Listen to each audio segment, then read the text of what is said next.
ప్రార్థన చేసుకుందామండి. ప్రేమ కలిగిన మా తండ్రి, పరిశుద్ధుడైన మా దేవా, మహిమ గల మీ నామను బట్టి మీ పాదాలు వందనాలు, స్తుతులు, స్తోత్రాలు చెల్లిస్తున్నాం. మా దేవా, మా ప్రభా, మమ్మల్ని మీరు కనికరించి ఈ దినం వరకు సజీవులుగా మా ప్రభా మీ రెక్కల చాటు మమ్మల్ని భద్రపరుస్తూ నడిపించిన మీ కృపను బట్టి మీకు స్తుతులు, స్తోత్రాలు చెల్లిస్తున్నాం. మా ప్రభా, ఈ సమయంలో మీ సహాయం మేము కోరుకుంటున్నాం. నాయన, గొప్ప దేవుడవు, అద్భుతములు ఆశ్చర్యక్రియలు చేసే దేవుడవు, అన్ని విషయాల్లో మాకు చాలిన దేవుడుగా ఉండి మీరు మమ్మల్ని నడిపిస్తున్న మీ కృపను బట్టి మీకు స్తోత్రాలు చెల్లిస్తున్నాము. మమ్మల్ని కనికరించండి. ఈ దినము ప్రార్థనా దినంగా మాకు ఇచ్చినందుకు మీకు స్తోత్రాలు. ఆన్లైన్లో కనెక్ట్ అయిన బిడ్డలందరిని బట్టి వందనాలు చెల్లిస్తున్నాము. నాయన, మీరే మమ్మల్ని కనికరించి మీ సన్నిధి మా మధ్యలో ఉంచమని వేడుకుంటున్నాను. ఆన్లైన్లో కనెక్ట్ అయిన ప్రతి మీ బిడ్డకు మీ సన్నిధి తోడుగా ఉంచమని వేడుకుంటున్నాను. ప్రార్థించే ఆత్మను కుమ్మరించమని వేడుకుంటున్నాను. మా దేవా, దయ చూపించండి. వాళ్ళకి కావలసిన దీవులు ఒక్కొక్కరికి పేరు పేరున దయచేయమని వేడుకుంటున్నాను. నన్ను కూడా మీరు కనికరించండి. మరొకసారి మీ రక్తంతో కడగండి.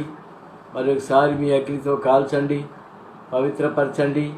మీరే పరిచర్యలో సహాయపడమని వేడుకుంటున్నాను. మా దేవా, దయ చూపించండి. దినదినము మా ప్రభావ మమ్మల్ని మీరు నిర్దోషులుగా తీర్చమని వేడుకుంటున్నాను. మీ రాకడ సమయం కొరకు ఎదురు చూచే వాళ్ళ ముడుకు మాకు సహాయం చేయమని వేడుకుంటున్నాను. మా దేవా, దయ చూపించండి. ఈ సమయాన్ని మాకు దీవెనకరంగా చేయండి. మీరే మా మధ్యలో ఉండండి. మేము గడిపే సమయాన్ని కూడా దీవెనకరంగా చేయండి. మీ బిడ్డలందరూ ప్రార్థించుటగాను మీ ఆత్మ సహాయం మాకు దయచేయమని వేడుకుంటున్నాను. దయతో మాకు సహాయం చేయడం మమ్మల్ని నడిపించండి. నన్ను కూడా మీ స్వాధీనపరుచుకుంటూ మీరే కనికరించి దయ చూపించమని యేసు ప్రభు నామములో స్తుతించి ప్రార్థించి వేడుకుంటున్నాము తండ్రి. ఆమేన్. ఓ పాట పాడుకుందాం అండి. 570 పాట సంఖ్య 570, పాత నంబరు 483. వేసుకోవడం కలిసాడా?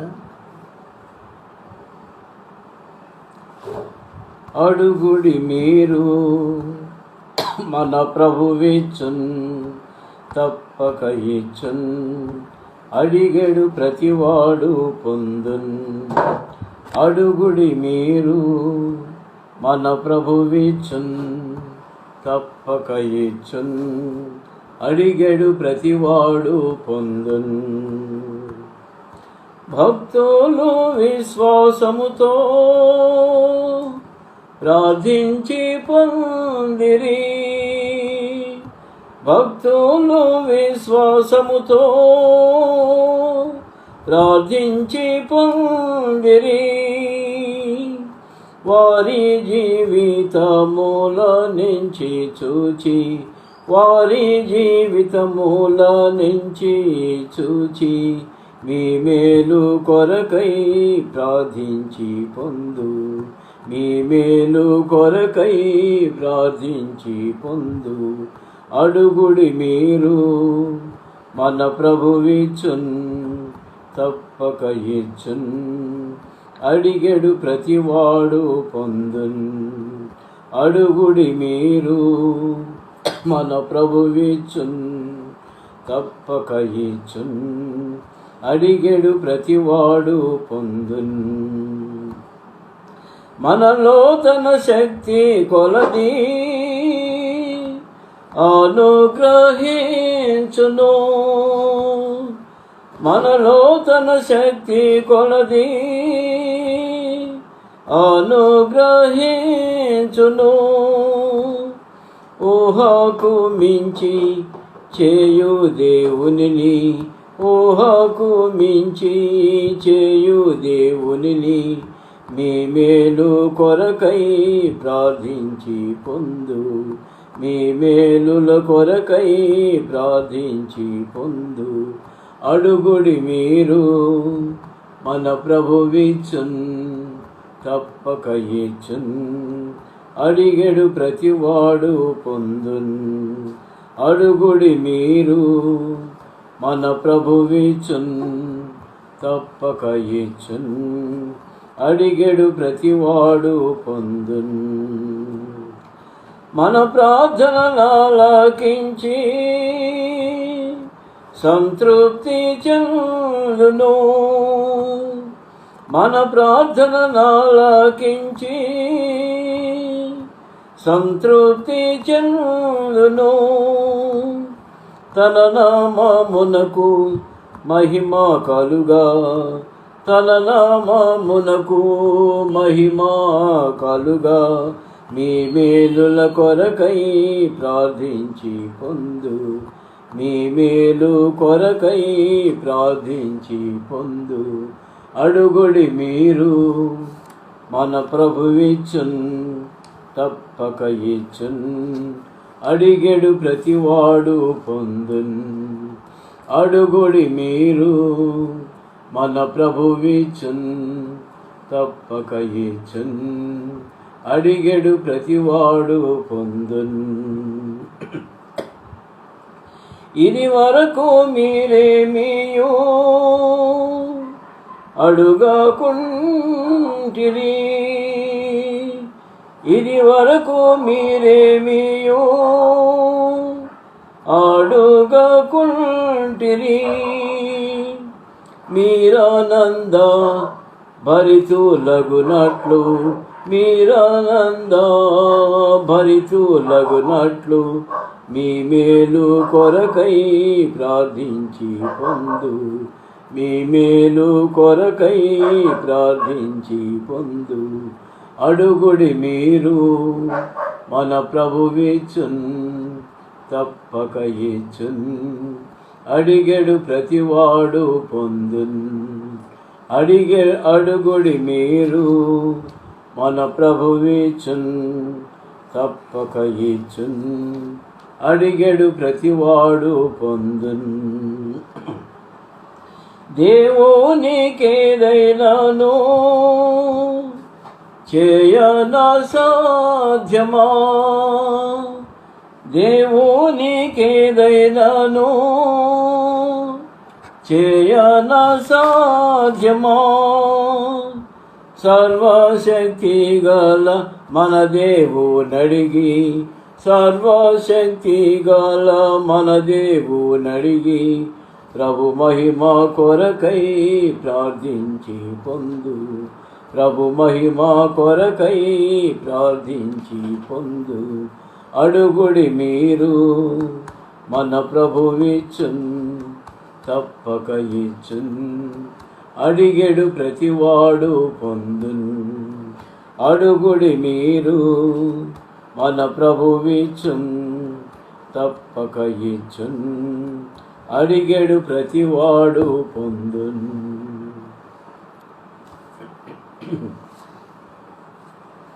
దేవుని వాక్యం చూసుకుందాం అండి.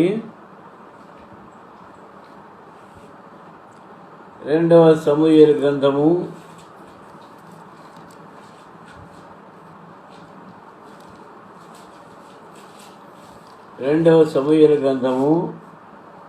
7వ అధ్యాయం. 2వ సమూయేలు గ్రంథము 7వ అధ్యాయము 18 నుండి 22 వరకు చదువుకుందాం అండి. 18వ వచనం నుంచి 22 వరకు చదువుకుందాం.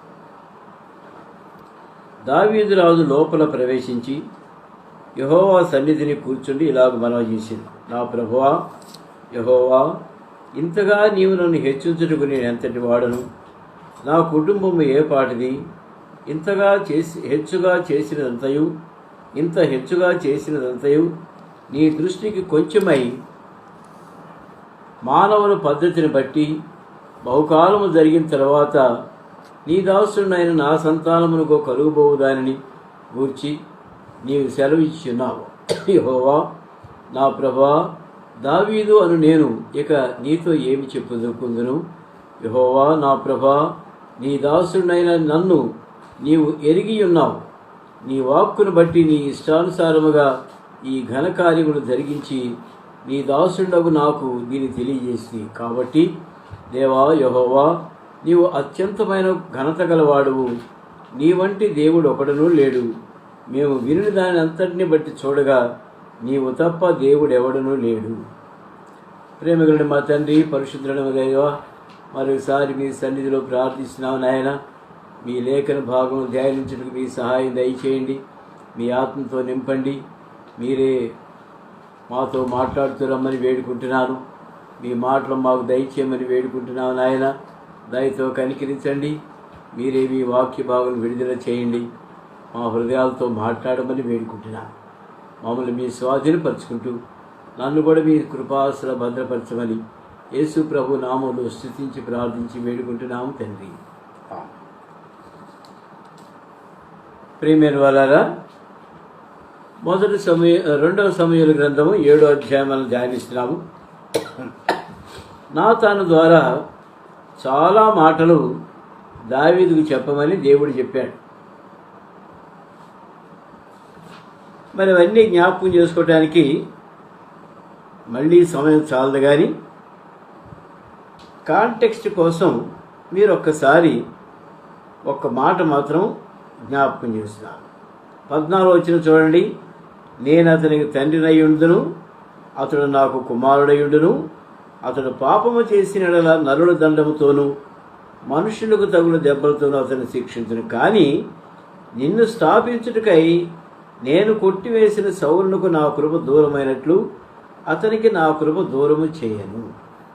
ఈ మాట జ్ఞాపకం చేసుకుంటే దేవుని యొక్క ఉద్దేశము ఎంత ఘనమైనదో, ఎంత అద్భుతమైనదో మనం గమనించగలం. దావీదు సింహాసనాన్ని దేవుడు నిత్యము స్థిరపరచడానికి ఆయన చేసినటువంటి వాగ్దానం ఏంటంటే, నీ కుమారుడు, నీ గర్భంలో తెచ్చిన కుమారుడు నాకు ఒక మందిరాన్ని కట్టిస్తాడు. మరి సౌలుకు దూరము చేసినట్లు నా కృప అతనికి దూరము చేయను అని అన్నాడు. అనగా సౌలుకేమైంది? సౌలు ఆజ్ఞాతిక్రమం చేశాడు, ఆజ్ఞ అతిక్రమించి పాపము చేశాడు. మరి వేయకూడని అన్య ధూపం వేశాడు, నిత్య శిక్షకు గురి అయిపోయినాడు. అతని సింహాసనము కొట్టివేయబడింది. ఏమండి, అతని సింహాసనం కొట్టివేయబడింది. అతని సంతానంలో మరి యోనాతాను కానీ ఇంకా ఎవరు కూడా ఆ సింహాసనాన్ని కాపాడుకోలేకపోయారు. అటువంటి పరిస్థితుల్లో జ్ఞాపకం చేస్తున్నాడు దేవుడు, మళ్ళీ సౌలుకు దూరం చేసినట్టు నా కృప నీకు దూరం చేయను. నీ సంతతిలో నీ మట్టుకు నీ సంతానమును నీ రాజ్యమును నిత్యము స్థిరమగును, నీ సింహాసనం నిత్యము స్థిరపరచబడును అని. ప్రియమైన వాళ్ళరా, దావీదు సింహాసనం దేవుడు నిత్యము స్థిరపరుస్తా అన్నాడు. అంటే దాని అర్థం ఏంటంటే, యేసుక్రీస్తు ప్రభువారు కూడా దావీదు సింహాసనం నుంచి వచ్చాడు, ఆ సింహాసనాన్నే అధిష్ఠించాడు. ఆ దావీదైతే మరి మందిరం కట్టాలని ఒక తలంపు ఉంది. సొలొమోను ద్వారా ఆ తలంపు నెరవేర్చబడింది. సొలొమోను అయితే భౌతికమైన దేవాలయం కట్టాడు. యేసుక్రీస్తు ప్రభువారు అయితే ఆత్మీయమైనటువంటి మందిరాన్ని కడుతూ వచ్చాడు, ఇంకా కడుతున్నాడు. ప్రియమైన యేసు ప్రభువారు కట్టుతున్నటువంటి మందిరాలు దేవుడు పోషిస్తున్నాడు. ఆయన రక్త ప్రోక్షణ కింద ప్రజల నుంచి పరిశుద్ధులుగా చేసి విమోచించబడిన ప్రజలుగా మందిరాలుగా సమకూర్చి వారిని పోషిస్తూ నడిపిస్తున్నాడు. ప్రియమైన వాళ్ళారా, మరి దేవుని రాకడలో అనగా యేసుక్రీస్తు ప్రభువారి రెండవ రాకడలో ఆయన వచ్చి సిద్ధపరిచినటువంటి సంఘాన్ని ఎత్తుకొని వెళ్ళి తండ్రి చేతికి అప్పగించేవాడుగా ఉంటున్నాడు. అది దావీదు సింహాసనమే. ఆ సంఘాన్ని దేవుడు స్వీకరించి మరి యేసుక్రీస్తు ప్రభువారికి సంఘముతో గొర్రెపిల్ల వివాహ మహోత్సవం జరిపించేవాడుగా ఉంటున్నాడు. ప్రియమైన వల్లరా, ఇంత గొప్ప దేవుని యొక్క ఉద్దేశము దావీదుకు మరి ఎంతవరకు బోధపడిందో కానీ మందిరం కడతాడన్న వరకే బోధపడింది. మనకైతే దేవుడు తన ఆత్మ ద్వారా అనేకమైన సత్యాలు బయలుపరిచేవాడుగా ఉంటున్నాడు. పాఠంలోకి వెళ్ళిపోదామండి. దావీదు ఈ మాటలు విన్న తర్వాత 18వ వచనం. దావీదు రాజు లోపల ప్రవేశించి యెహోవా సన్నిధిని కూర్చుండి ఇలాగూ మనవి చేసెను, అనగా ప్రార్థనలో వెళ్ళిపోయాడు. ప్రార్థనకి దిగాడు దావీదు. ఏమని ప్రార్థన చేస్తున్నాడో చూడండి. నా ప్రభువా యెహోవా, ఇంతగా నీవు నన్ను హెచ్చించుటకు నేనెంతటి వాడను, నా కుటుంబము ఏపాటిది. ఆ మాట మరి ఒక రాజుగా పలికినటువంటి మాటగా మనం గమనించాలి. ఒక రాజు ఇశ్రాయేలు మీద, యోధా జనాంగం మీద రాజుగా, చక్రవర్తిగా ఆయన మరి అభిషేకించబడిన తరువాత దావీదు పలికిన మాట చూడండి. నా ప్రభువా యెహోవా, ఇంతగా నీవు నన్ను హెచ్చించుటకు నేను ఎంతటి వాడను, నా కుటుంబం ఏపాటి. నిజంగా ఈ మాట దావీదు పలకటం అనేది చాలా ఆత్మీయతతో కూడుకున్నటువంటిది. మరి దావీదును దేవుడు బాగా హెచ్చించాడు. చక్రవర్తిగా అయిన తర్వాత ఈ మాట పలుకుతున్నాడు అంటే నిజంగా చాలా ఆశ్చర్యకరమైంది. తను తగ్గించుకుంటున్నాడు. దేవుని సన్నిధిలో తను తగ్గించుకొని ప్రార్థిస్తున్నాడు. ప్రభువా, నేను ఎంతటి వాడును అంటున్నాడు. నా కుటుంబం ఏ పాటిది అంటున్నాడు. చెప్పగలమా? మన మట్టుకు మనం చెప్పగలమా? ప్రభువా, ఇంతగా నన్ను నీవు హెచ్చించుటకు నేను ఎంతటి వాడను, నా కుటుంబం ఏ పాటిది. చెప్పగలమా అండి? నిజంగా మనం చెప్పగలిగితే చాలా ధన్యుడు. అది అటువంటి ప్రార్థనే దేవుడు కోరుకునేది కూడా. ఏమండి, మన జీవితంలో మరి 2000కి 1500కి 2000కి ఉద్యోగాలు చేసినటువంటి వాళ్ళం ఈ దినం 50,000 కంటే పైగా 60, 70, 80 లక్ష ఈ జీతాలు మనం పొందుతున్నామంటే నిజంగా మనం ఎంతగా హెచ్చించబడేదానికి మనం ఎంతటి వారం. ఏమండి, ప్రభా, నీవు నన్ను ఎంతగా హెచ్చించావు, నేను ఎంతటి వాడను. ఏది కావాలంటే అది కొనుక్కునేదానికి నువ్వు కృపనిస్తున్నావు, మంచి ఆరోగ్యం ఇస్తున్నావు, మంచి ఉద్యోగం ఇచ్చావు, బిడ్డలను మంచి స్థితిలోకి తీసుకొస్తున్నావు, వారి భవిష్యత్తును సెటిల్ చేస్తున్నావు. నువ్వు నన్ను ఎంతగా కాపాడేదానికి, ఎంతగా హెచ్చించేదానికి నేను ఎంతటి వాడను.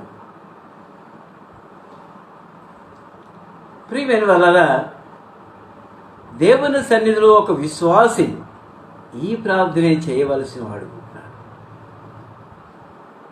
ఏమండి, సుంకరి పరిసయ్యుడు ప్రార్థన చేశారు. పరిసయ్యుడు ఏం ప్రార్థన చేశాడు? ప్రభా, నువ్వు నాకు లక్షల ఆస్తి ఇచ్చావు ప్రభా, నీకు వందనాలు. నా లక్షల ఆస్తిలో 10వ భాగం నీకు ఇస్తున్నాను అని ఈ ఈ పరిసయ్యుడి కంటే కూడా నేను ఎంతో, ఈ సుంకరి కంటే కూడా నేను ఎంతో శ్రేష్ఠుడు కదా అని ప్రార్థన చేశాడు పరిసయ్యుడు. సుంకరి ఏం చేస్తున్నాడండి? ప్రభా, నేను అంతటి వాడిని కాదు ప్రభా, నీ మందిరంలో లోపలకు కూడా వచ్చేదానికి నేను తగిన వాడిని, పాత్రుడు కాను ప్రభా, నన్ను కనికరించండి, పాపినైనా నన్ను కనికరించండి అని ఈ సుంకరి తను తగ్గించుకొని తన హృదయాన్ని ప్రభు సన్నిధిలో కుమ్మరించుకున్నాడు. దేవుడు ఎవరి ప్రార్థన ఆలకించాడండి? సుంకరి ప్రార్థన దేవుడు ఆలకించాడు. మరి దావీదు కూడా అంటున్నాడు, విరిగి నలిగిన మనసు నీకు ఇష్టమైనటువంటిది. దహన బలులు నువ్వు కోరుకునేవాడు కాదు, దహన బలులు నీకు ఇష్టమైనవి కావు, విరిగి నలిగిన హృదయమే నీకు ఇష్టమైనదని కీర్తన 32లో దావీదు మాట్లాడుతున్నాడు. కనుక ప్రియమైన ఈ విధంగా ప్రభు సన్నిధిలో ఎవరైతే తగ్గించుకుని ప్రార్థించారో అటువంటి వారిని దేవుడు అమితంగా హెచ్చించాడు. యేసు ప్రభు ఒక మాట చెప్పాడు, తాను తగ్గించుకునేవాడు హెచ్చించబడును, తాను హెచ్చించుకునేవాడు తగ్గింపబడును. ప్రియమైన మరి ఆ విధంగా ప్రభు సన్నిధిలో మనం తగ్గించుకున్నప్పుడు ప్రభు మనల్ని హెచ్చించేవాడు పుట్టినాడు. మనల్ని ఎప్పుడు తలగానే పెడతాడు కానీ తోకగా పెట్టడు. ఏమండి, మంచి మంచి వాగ్దానాలు ఇస్తున్నాడు. వాగ్దానాల కోసం మనం ప్రార్థించినప్పుడు ప్రభు వాటిని నెరవేరుస్తున్నాడు, స్థిరపరుస్తున్నాడు, బలపరుస్తున్నాడు. మనల్ని ఇంకా ఆశీర్వదించేవాడు పుట్టినాడు. కనుక దేవుడు హృదయాన్ని పరిశీలించే దేవుడు. మన మాట నోట రాక మునిపే దేవుడు మన మాటని ఎరిగినటువంటి దేవుడు. మన హృదయంలో తలంపుల యొక్క ఊహ అంతా కూడా, ఏమండి, హృదయంలో తలంపులు ఉంటాయి, తలంపులలో ఊహ ఉంటుంది. ఆ ఊహ కేవలం చెడ్డదిగా ఉంటుండగా దాన్ని మార్చుకోవాలని ప్రభు కోరుతున్నాడు. మార్చబడిన హృదయంతో ప్రభు సన్నిధిలో ప్రార్థించాలి. విరిగి నలిగిన హృదయంతో ప్రభు సన్నిధిలో ప్రార్థించినప్పుడు దేవుడు దావీదుని ఎంతగానో హెచ్చించేవాడు. ఇదే విధంగా ప్రార్థన చేసిన ఇంకొక ఆయన్ని కూడా మీకు జ్ఞాపకం చేస్తాను నేను. ఆదికాండము 18వ అధ్యాయం. ఆదికాండము 18వ అధ్యాయం. ఎవరండి? ఎవరి గురించి చూడబోతున్నాం ఇప్పుడు చెప్పగలరా? ఆదికాండము 18వ అధ్యాయము 27వ వచనం. మీకు తెలిసిపోయింది అబ్రహాం అంటున్నారు. కానీ అక్కడ 27వ వచనం చదువుకుందాం అండి. అందుకు అబ్రహాము, ఇదిగో ధూళియు బూడిదయు నైన నేను ప్రభువుతో మాట్లాడ తెగించుచున్నాను. ఏమండి? ఇదిగో ధూళియు బూడిదయు నైన నేను ప్రభుతో మాట్లాడ తెగించుచున్నాను. ఏమండి? అబ్రహామును దేవుడు ఎంతగానో హెచ్చించాడు.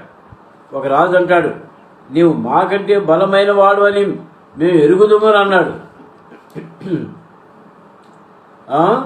నువ్వు మాకంటే బలమైన వాడు అని ఒక రాజు అన్నాడు. అంటే రాజు కంటే బలమైనటువంటి వాడు అబ్రహాం. అంతగా హెచ్చించాడు. కారణం, దేవుని మాటకు లోబడ్డాడు. దేవుని ఆజ్ఞకు లోబడి నడిపించబడ్డాడు. నేను నీకు చూపించబోయే దేశానికి వెళ్ళమన్నాడు. ఎక్కడికి ప్రభా? దారి ఎటు, రూట్ ఎటు, అది ఏ కంట్రీ, వీసా కావాలన్నా, పాస్పోర్ట్ కావాలన్నా, ఇవన్నీ అడిగాడా? ఏం అడగల. ఆల్ రైట్, చూపించబోయే దేశం ఏం చూపిస్తావో అటే నడుస్తాను ప్రభా అన్నాడు. గొప్ప ఆసి తల్లిని తండ్రిని అందరిని వదిలిపెట్టాడు. బయలుదేరి వచ్చాడు. చిన్న ఆయన నేను కూడా వస్తానంటే లోతులు వెంట పెట్టుకుని వచ్చాడు. ఎక్కడికి నడిపించాడో నడిపించాడు. విశాలమైన ప్రదేశానికి తోడుకొని వచ్చాడు. అబ్రహాము మందలు, లోతు మందలు ఎక్కువైపోయినాయి. ఈ పశువుల కాపరులు ఒకరికొకరు తగులు వేసుకుంటున్నారు. మీ పశువుల కాపరులు, మీ పశువులు మా చేలో మేస్తున్నాయి అంటే మా పశువులు మీ చేలో ఎందుకు మేస్తాయని తగులు అయిపోయినాయి. ప్రియమైన మందలు విస్తారం అయిపోయినాయి. ఆ విధంగా వాళ్ళు తగులు ఆడుకోవాల్సిన పరిస్థితి వచ్చింది. ఇది అబ్రహాం నోటీసుకు పోయింది. అబ్రహాం అన్నాడు, లోతు, ఇంతవరకు మనం కలిసి ఉన్నాము. అయితే మన మందలు విస్తారం అయిపోయినాయి. మనకు తగులు రాకుండా ఉండాలంటే నీవు కుడి తట్టుకు వెళితే నేను ఎడం తట్టుకు వెళ్తా, నువ్వు ఎడం తట్టుకు వెళితే నేను కుడి తట్టుకు వెళ్తా, నువ్వే కోరుకోమని ఆప్షన్ నీకే వదిలేస్తానన్నాడు. లోతు ఏం చేశాడండి? యోర్దాను నది పరివాహక ప్రదేశం అంతా పచ్చగా ఉంటుండగా దాన్ని కోరుకొని వెళ్ళిపోయాడు. అక్కడ కూడా స్వార్థం ఉంది. చిన్నాయన, ఈ సైడ్ చూస్తే మొత్తం ఫలభరితంగా ఉంది, మరి ఆ సైడ్ చూస్తే ఎండిన నేలగా ఉంది, నీవెందుకు నష్టపడాలా? ఇటు కుడి కాకుండా మరి ఇటు తూర్పు ఉత్తర దక్షిణాలు పంచుకుందాం పెద్దనాన్న, చిన్నాన్న, నీకు సగం ఫలభరితం ల్యాండ్ ఉంటుంది, నాకు సగం ఉంటుంది అన్నట్టుగా అన్నాడా లోతు? అల్లా, తన స్వార్థమే తన ఆలోచించుకున్నాడు. వెళ్ళిపోయాడు. విస్తారమైనటువంటి మందలు, విస్తారమైనటువంటి ఫలభరితమైన నేలల్లో లోతును పంపించేశాడు దేవుడు. అయితే అబ్రహాము ఎండిన ప్రదేశంలో ఉండి అక్కడ ప్రార్థిస్తూ వచ్చాడు. ఏమని ప్రార్థిస్తున్నాడో మనం ఇంతకుముందు చూసాం. అయితే దేవుడు ఏం చేశాడు? ఆ ఎండిన ప్రదేశాన్ని ఫలభరితంగా మార్చగలిగాడు దేవుడు. యెహోవాకు అసాధ్యమైనది ఏదైనా కలదా? ఏదీ లేదు. సమస్తం కూడా ఫలభరితంగా మార్చి దేవుడు అబ్రహామును ఇంకా ఎంతగానో దీవించాడు. అబ్రహాము ఏమంటున్నాడు? ఇదిగో 27, ధూళియు బూడిదయునైన నేను ప్రభువుతో మాట్లాడ తెగించుచున్నాను. ఏమండి? అంతగా తగ్గించుకున్నాడు. ప్రభా, నీ సన్నిధిలో ధూళి వంటి వాడను, బూడిద వంటి వాడను. దేవుడు సకల ఐశ్వర్యములు కలిగినటువంటి వాడు. మనకి ఎంత ఆస్తున్నా ఆయన కంటే తక్కువే మనకు ఉండేది. సమస్త భూమి కూడా నాదే కదా అంటున్నాడు. ప్రియమైన ఈ దినాల్లో భూమి కోసం భీకరమైన పోరాటాలు చేస్తున్నారు. దేవుడు ఇస్తే అది మనకు ఆశీర్వాదం. మందిరం కొరకు మనందరం ప్రార్థిస్తున్నాం, మందిర స్థలం కొరకు ప్రార్థిస్తున్నాం. దేవునికి అసాధ్యమైంది ఏది కూడా లేదు. ఏమని ప్రార్థించాలి? ప్రభా, సమస్త భూమి మీదే, మేమైతే కొనుక్కునే పరిస్థితిలో లేవు, మేము ధూళి వంటి వారం, బూడిద వంటి వారం, మమ్మల్ని కనికరించండి, మీరే మాకు సహాయం చేయండి అని ఆకాశం వైపు చేతులెత్తి ప్రార్థించవలసినటువంటి వారు. కనుక ప్రియమైన వల్లరా, మరి ఆ విధంగా ప్రభు సన్నిధిలో తగ్గించుకునే వారంగా మనం ఉండాలి. ఇంకో మాట చూద్దామండి. మోషే కూడా అదే విధంగా ప్రార్థిస్తాడు. ఏమని? నేను అంతటి వాడను. దయచేసి చూడండి, నిర్గమకాండము 3వ అధ్యాయం. నిర్గమకాండము 3వ అధ్యాయము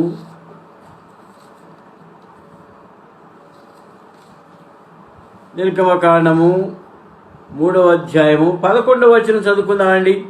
అందుకు మోషే, నేను ఫరో యొద్దకు వెళ్ళుటకును ఇశ్రాయేలును ఐగుప్తులను తోడుకొని పోగొట్టుకును ఎంతటి వాడను అని దేవునితో అనగా. ఏమండి? మోషే అంటున్నాడు దేవునితో మాట, నేను ఎంతటి వాడిను ప్రభా? నువ్వు అన్నీ చదువుకున్నావు కదా, నా చదువు ఏముంది ప్రభా? నువ్వు సకల విద్యలో ప్రవీణుడు అయ్యావు కదా, నా విద్యలో ఏమున్నాయి ప్రభా? అంతగా తగ్గించుకొని నేను ఎంతటి వాడిని అని తగ్గించుకొని దేవుని సన్నిధిలో మాట్లాడుతున్నాను. ప్రియమైన వాళ్ళరా, దేవుని బిడ్డగా మనం కూడా దేవుని సన్నిధిలో తగ్గించుకొని ప్రార్థించే వాళ్ళంగా ఉన్నప్పుడు ప్రభు మన ప్రార్థన ఆలకిస్తాడు కదండి. ఒకసారి కర్మెల్లో 2 సహోదరుల మధ్య పేచీలు వచ్చినాయి. భక్సింగ్ గారు వచ్చాడు, కూర్చున్నాడు. ఆయన మధ్యలో కూర్చున్నాడు. ఒక సహోదరుడు అటు, ఒక సహోదరుడు ఇటు కూర్చున్నాడు. తక్కిన హెబ్రోన్ పెద్దలు ఫిలిప్ గారు, జీటీ గారు అందరూ వచ్చి కూర్చున్నారు. ఒక బ్రదర్ అంటాడు, ఐఎమ్ సంథింగ్ అని అంటున్నాడు. అప్పుడు భక్సింగ్ గారు ఏం మాట్లాడలేదు. With 20 years of experience with brother భక్సింగ్ అని ఒక బ్రదర్ అన్నాడు. అప్పుడు ఫిలిప్ గారు with 40 years of experience with brother భక్సింగ్ I'm telling you అన్నాడు. ప్రియమైన మనం సంథింగ్ అనుకుంటే ప్రభు సన్నిధిలో మనం నథింగ్. ఏమండి? మనం నథింగ్. ఆయన మరి ఒక్క మాట సెలవిస్తే మనం ఏమైపోతామో మనం అది నేర్చుకోవాలి. ప్రభువా, నా ప్రభువా యెహోవా, ఇంతగా నీవు నన్ను హెచ్చించుటకు నేను ఎంతటి వాడను, నా కుటుంబం ఏ పాటిది, ఇంత హెచ్చుగా చేసిందంతయు నీ దృష్టికి కొంచెమై మానవుల పద్ధతిని బట్టి బహుకాలం జరిగిన తరువాత నీ దాసుడని నా సంతానం కలుగుబోదాని గురించి నీ సెలవిచ్చినావు. యెహోవా నా ప్రభువా, దావీదును నేను ఇక నీతో ఏమి చెప్పుదొక్కుదును? యెహోవా నా ప్రభువా, నీ దాసుడైన నన్ను నువ్వు ఎరిగి ఉన్నావు. నీ వాక్కును బట్టి నీ ఇష్టానుసారముగా ఈ ఘనకార్యములు జరిగించి నీ దాసులకు నాకు దీన్ని తెలియజేసి, నీ దాసుడైన నన్ను నీవు ఎరిగి ఉన్నావు. ఆ మాట కూడా అండర్లైన్ చేసుకోండి. దేవుని చేత ఎరగబడినటువంటి వారు మనకు దేవుడు తెలుసు. దేవునికి మనం తెలుసా? నిజానికి మనకు తెలియదు. ఏంటి? దేవునికి మనం తెలియదు. ఎప్పుడు తెలుసు? మనం ఎప్పుడు ఎదిగినాడు మనల్ని? ఎప్పుడైతే యేసుక్రీస్తు ప్రభువు వారి రక్తంలో కడగబడ్డామో, ఎప్పుడైతే నిర్దోషులుగా చేయబడ్డామో, అప్పుడు ప్రభు మనల్ని ఎరిగిన దేవుడిగా ఉంటున్నాడు. కనుక ప్రభువా, నీవు నన్ను ఎరిగి ఉన్నావు అని దావీదు అంటున్నాడు. యోహాను కూడా యేసు ప్రభుతో మాట్లాడుతూ అంటున్నాడు, నీవు నన్ను ప్రేమిస్తున్నావా అని యేసు ప్రభు అడిగినప్పుడు, ప్రభువా నీవే ఎరుగుదువు అని అన్నాడు. అంటే ఏమంటున్నాడు? ప్రభువా, నా ప్రేమ ఎంతటి ప్రేమ నాది. ఇప్పుడు ప్రేమిస్తున్నాను, వెంటనే తగ్గిపోతాను ప్రభువా. కోడి కోయిక ముందే 3 సార్లు పోగి నేనేముంది ప్రభువా అని పేతురు తగ్గించుకొని మాట్లాడాడు. నీవే ఎరుగుదువు ప్రభువా. నిజమే, యేసుక్రీస్తు ప్రభువారు మన హృదయంలో ప్రతి మాట ఎరిగిన దేవుడు. పాజిటివ్గా ఆలోచిస్తామని కూర్చుంటాం, అన్ని నెగిటివ్ థాట్సే వస్తాయి హృదయంలో. అది మనం. అందుకనే ప్రభు చేత ఎరగబడే వారంగా మనం ఉండాలి. మన హృదయాన్ని సరి చేసుకుని ఎరగబడిన వారంగా, ప్రభు చేత ఎరగబడిన వారంగా మనం ఉండాలి. 23 నీకు జనుడొకటికై వారిని నీవు విమోచించినట్లును, నీకు ఖ్యాతి కలిగినట్లును, నీ జనులను బట్టి నీ దేశమునకు భీకరమైన మహాకార్యములు చేయనట్లును, దేవుడు అయిన నీవు ఐగుప్తుల నుండి ఆ జనుల వశముల నుండి వారి దేవతల వశముల నుండి నీవు విమోచించిన ఇశ్రాయేలీయులను బట్టి నీ జనుడు వంటి జనము లోకమందు మరి ఎక్కడ ఉన్నది? ఇందాక తను తగ్గించుకున్నాడు, ఇప్పుడు దేవుని ప్రజల్ని హెచ్చిస్తున్నాడు. నిజంగా మరి ఇశ్రాయేలు వారు లోకములో ఎక్కడ కూడా లేరు. ఏ జనముకి లాగునా చేసి ఉండలేదని. ఏమండి, ఏ జనముకు కూడా ఇటువంటి భీకరమైన కార్యాలు చేసి ఉండలేదు దేవుడు. ఎర్ర సముద్రాన్ని దాటించాడు, అరణ్యంలో పోషించాడు, మాంసాహారం ఇచ్చాడు, మంచి చక్కని బండలో నుండి నీళ్ళిచ్చాడు, జీవజల నదులు ప్రవహించగా వాళ్ళు తిని త్రాగి తృప్తి పొందారు. వారు ఆ విధంగా దేవుని సన్నిధిలో దేవుని గొప్ప కార్యాలు చూడగలిగినారు. 24 మరియు యెహోవా అయిన నీవు వారికి దేవుడు అయి ఉండి వారు నిత్యము నీకు ఇశ్రాయేలు పేరు గల జనుడై ఉన్నట్లుగా వారిని నిర్ధారణ చేసిదివి. నిత్యము నీకు ప్రజలై ఉన్నట్లుగా వారిని నిర్ధారణ చేసిదివి. ప్రియమైన వాళ్ళారా, మరి విశ్వాస కుటుంబంలో తల్లిదండ్రుల వరకు రక్షించబడితే చాలా. బిడ్డల విషయం ఏంటి? ఆ మాట ఇక్కడ గమనించాలి. తల్లిదండ్రులు విశ్వాసులు అయినప్పుడు బిడ్డలు కూడా వారి దారిలో నడవాలి, తల్లిదండ్రులు చెప్పే మాటకు లోబడాలి. అప్పుడే దేవుని మార్గంలోకి వస్తారు, దేవుని చేత ఎరగబడే ప్రజలుగా ఉంటారు. 25 దేవా యెహోవా నీ దాసునకు నన్ను గురించి నా కుటుంబం గురించి నేను సెలవించిన మాట ఎన్నటికీ నిలుచున్నట్టు దృఢపరిచి సైన్యములకు అధిపతి యెహోవా ఇశ్రాయేలుకు దేవుడై ఉన్నాడని మాట చేత నీ నామమునకు శాశ్వత మహిమ కలిగినట్లుగా నీ దాసునైన నా కుటుంబము నీ సన్నిధిని స్థిరపరచబడినట్లును నీవు సెలవించిన మాట నెరవేర్చుము. ఏమండి, నీ మాట నా కుటుంబ పక్షంగా మీరు ఇచ్చిన మాట నెరవేర్చుము అని అంటున్నాడు. ఇశ్రాయేలు దేవా సైన్యములకు అధిపతి యెహోవా నీవు సంతానము కలుగు చేయదని నీవు నీ దాసుడు నాకు తెలియపరచు కనుక ఇలాగున నీతో మనవి చేయుటకై నీ దాసుడైన నాకు ధైర్యము కలిగిను. యెహోవా నా ప్రభువా మేలు దయచేయదు అని నీవు నీ దాసుడైన నాకు సెలవిచ్చుచున్నావే. నీవు దేవుడవు కనుక నీ మాట సత్యము. ఏమండి, ఆ విధంగా ఎవరు చెప్పగలరు? దేవుడు చెప్తాడు, దేవుడే చెప్పగలడు. ఆ మాట చెప్పింది దేవుడు కాబట్టి ఆ మాట సత్యం అంటున్నాడు. దయచేసి నీ దాసుడైన నా కుటుంబము నిత్యము నీ సన్నిధిని ఉన్నట్లుగా దానిని ఆశీర్వించము. యెహోవా నా ప్రభువా నీవు సెలవిచ్చి ఉన్నావు, నీ ఆశీర్వాదము నుండి నా కుటుంబము నిత్యము ఆశీర్వించబడునుగాక. ఏం కోరుకుంటున్నాడు? నా కుటుంబం నిత్యము నీ సన్నిధిలో నిలబడునుగాక. సమయం అయిపోయిందండి. ప్రభు చిత్తమైతే ఈ ఒక్క వచనాన్ని ఇంకోసారి ధ్యానించి ముందుకెళ్ళిపోదాం. దేవుడు తన వాక్య బాగా